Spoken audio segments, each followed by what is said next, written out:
माँ के 5 हकूक़ हैं औलाद के ज़िम्मे। सुने इस पैगाम को और याद रखें, जिसके सर पर उसकी माँ का साया मौजूद है तो वो इस बात को हमेशा याद रखे कि माँ का अदब सिर्फ लफ्ज़ों से नहीं बल्कि अमल से होना चाहिए। माँ का सबसे पहला हक जो है वो इज़्ज़त है।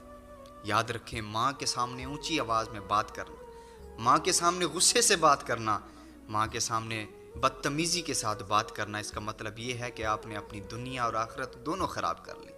अगर आपने माँ की इज़्ज़त नहीं की तो मतलब आपने अपनी माँ को नाराज़ कर दिया।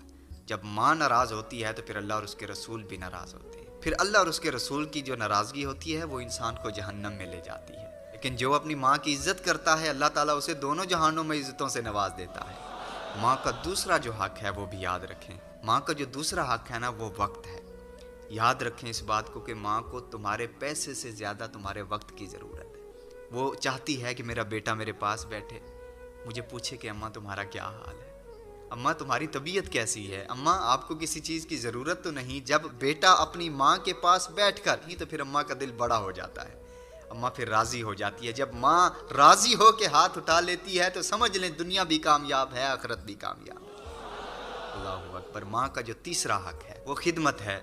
जब माँ की खिदमत करने का वक्त आए ना तो सिर्फ इतना सोच लिया करें कि जब आप छोटे थे, आप एक बार थोड़ा सा रोते थे तो माँ तड़प के तुम्हारे पास दौड़ी चली आती थी।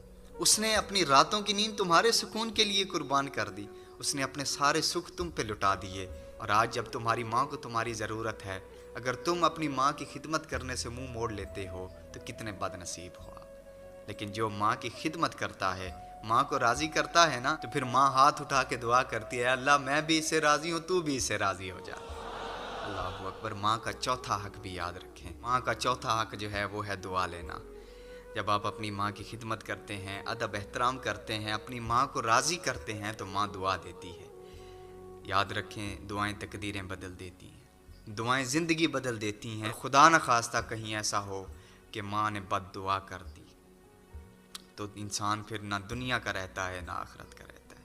वो दुनिया में भी जलील है, वो आखिरत में भी जलील है। इसलिए कोशिश करें कि माँ को राज़ी करें और माँ की दुआएं लें। और फिर 5वां हक माँ का जो अपनी औलाद पर है वो है सब्र। याद रखना, अगर माँ जज्बात में आकर तुमसे कभी कोई सख्त जुमला बोल देना तो सब्र कर लेना, कभी गुस्से में बात कर ले तो सब्र कर लेना, इसलिए कि वो तुम्हारी माँ है, वो अपनी औलाद पे अपना हक जताती है। और फिर ये बात भी याद रखें कि उसके गुस्से में भी तुम्हारे लिए भलाई छुपी होती है। इसलिए कभी भी माँ जब गुस्सा करे, आप पर कोई भी सख्त जुमला बोले तो कभी भी ये ना बोलना कि अम्मा क्यों गुस्सा कर रही हो, बल्कि सब्र कर।